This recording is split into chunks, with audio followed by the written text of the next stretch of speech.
Tennis வீராங்கனை சானியா மிர்சா தனது கருமுட்டைகளை உறைய வைத்தது குறித்து யூடியூப் பாட்காஸ்ட் நிகழ்ச்சி ஒன்றில் பகிர்ந்திருக்கிறார். இயற்கையாக குழந்தை பெற்ற பிறகும் கருமுட்டையை ஏன் உறைய வைத்தார், அதற்கு காரணம் என்ன, இது குறித்து மருத்துவர் கொடுத்த விளக்கம் என்ன என்பது பற்றி இந்த காணொலியில் விரிவாக பார்க்கலாம். முன்னாள் இந்திய டென்னிஸ் வீராங்கனை சானியா மிர்சா இரட்டையர் பிரிவில் உலகளவில் முதலிடம் பிடித்தவர் மற்றும் 6 கிராண்ட்ஸ்லாம் பட்டங்களை வென்றவர். அவர் 2022 தனது கடைசி சீசன் என அறிவித்து பின்னர் 2023 தனது இறுதி கிராண்ட்ஸ்லாம் போட்டியை முடித்துவிட்டு கண்ணீருடன் விடைபெற்றார். அவர் டென்னிஸ் துறையில் பல சாதனைகளை படைத்து இந்தியாவிற்கு பெருமை சேர்த்திருக்கிறார். இந்நிலையில் அவர் சமீபத்தில் YouTube podcast serving it up with Sania என்ற நிகழ்ச்சியில் கருமுட்டைகளை உறைய வைப்பது குறித்து சில முக்கியமான தகவல்களை பகிர்ந்துள்ளார்.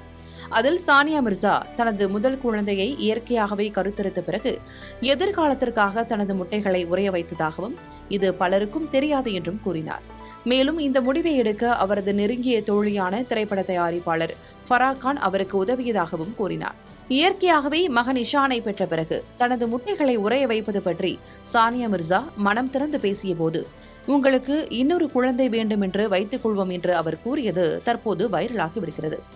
முன்பு கருத்தரிக்காத பெண்களுக்கு இது மிகவும் ஒரு பொதுவானதாக இருந்த போதிலும் இப்போது பல பெண்கள் தங்கள் முதல் இயற்கை கருத்தரிப்பிற்கு பிறகு எதிர்காலத்திற்கான கருவுறுதலை பாதுகாக்க முன்வருவதை இது சுட்டிக்காட்டுகிறது.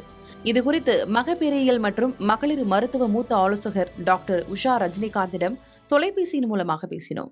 டாக்டர், முன்னாள் டென்னிஸ் வீராங்கனை சானியா மிர்சா ஒரு போட்காஸ்ட்ல சொல்லியிருக்காங்க, நான் என்னோட கருமுட்டைகளை ஃப்ரீஸ் பண்ணி வச்சிருக்கேன் அப்படின்னு சொல்றாங்க. ஆல்ரெடி அவங்களுக்கு ஏற்கனவே ஒரு குழந்தை பிறந்து நல்ல முறையில இருக்கு. அதை தாண்டியும் இன்னொரு ஃபியூச்சர்ல இன்னொரு குழந்தை வேணும்ன்ற பட்சத்துல நான் கருமுட்டையை ஃப்ரீஸ் பண்ணிருக்கேன்னு சொல்லியிருக்காங்க. இது மருத்துவ ரீதியா நல்ல விஷயமா டாக்டர்?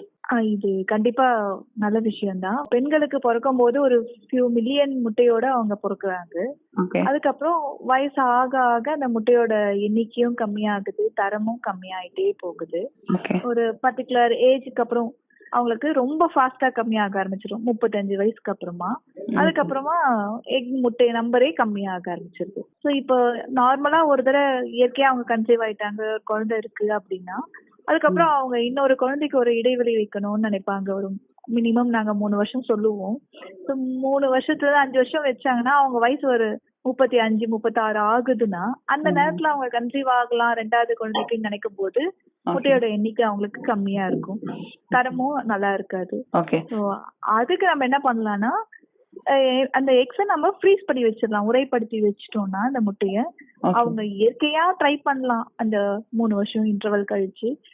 கன்சீவ் ஆக முடியாத பட்சத்துல நம்மளோட ஆல்ரெடி ஃப்ரீஸ் பண்ணி வச்சிருக்கோம் நம்மளோட முட்டைகள் அப்படின்ற அவங்களுக்கு ஒரு நம்பிக்கை இருக்கும். அதை நம்ம யூஸ் பண்ணும் போது சக்சஸ் ரேட் பெட்டரா இருக்கும். அப்படி எவ்வளவு நாள் அந்த கருமுட்டைகளை ஃப்ரீஸ் பண்ணியே வச்சிருக்க முடியும்?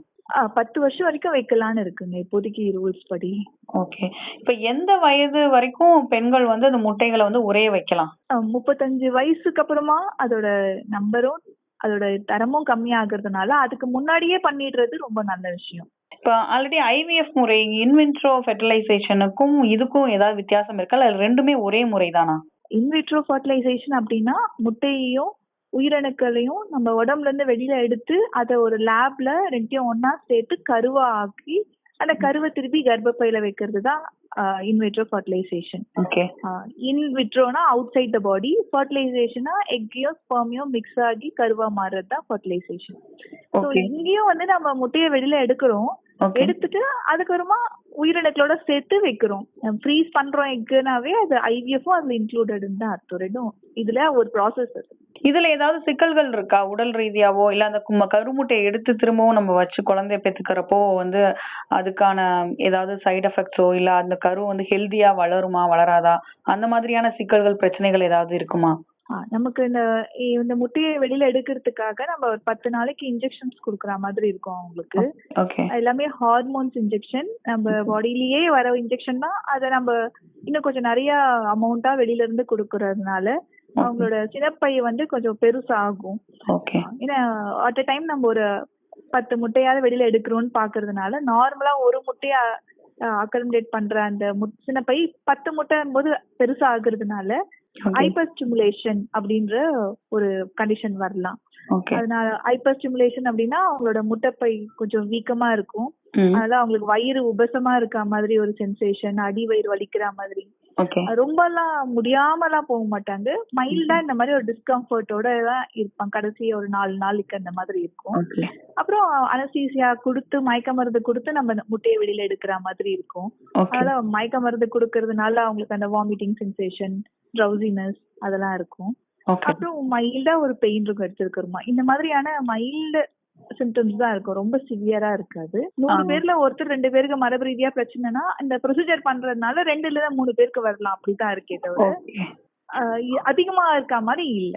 Okay doctor. இப்படி இந்த ஃப்ரீஸ் பண்ணி வைக்கிற அந்த கருமுட்டைய திரும்பவும் நம்ம ஃப்ரீஸ் வச்சதை எடுத்து திரும்பவும் நம்ம கர்ப்பப்பையில பொருத்துறது மூலமா அந்த டைம்ல இருக்கிற ஏதாவது சைடு எஃபெக்ட்ஸ் வரதுக்கு வாய்ப்பு இருக்கா? நம்ம வந்து முட்டைய மட்டும் ஃப்ரீஸ் பண்ண மாட்டோம். அவங்களுக்கு பார்ட்னர் இருக்கு அப்படின்னா அவங்க ஹஸ்பண்டோட ஸ்பெர்மையும் சேர்த்து கருவா தான் நம்ம ஃப்ரீஸ் பண்ணி வைப்போம். ஓகே. பார்ட்னர் இல்லாத பட்சத்துல முட்டையா ஃப்ரீஸ் பண்ணி வைப்போம். ஓகே. கல்யாணம் ஆகல, லேட் ஆயிட்டே இருக்கு, கல்யாணம் எப்ப ஆகும்னு தெரியலன்றதுனால அவங்களுக்கு சோஷியல் எக் ஃப்ரீசிங் சொல்லுவோம். இது வந்து எம்ப்ரியோ ஃப்ரீசிங். ஓகே. ஸோ இது நம்ம திருப்பி எடுத்து அத ஸ்டாப் பண்ணி அதை திருப்பி கர்ப்பப்பையில வைப்போம். நல்லா இருக்கு குவாலிட்டினா நல்லபடியா பிரெக்னன்சி ஆகும், சக்சஸ் ரேட் ஆகும். குவாலிட்டி நல்லா இல்லாத பட்சத்துல அது பிரெக்னன்சியா இருக்காது. Okay. Thank you so much doctor.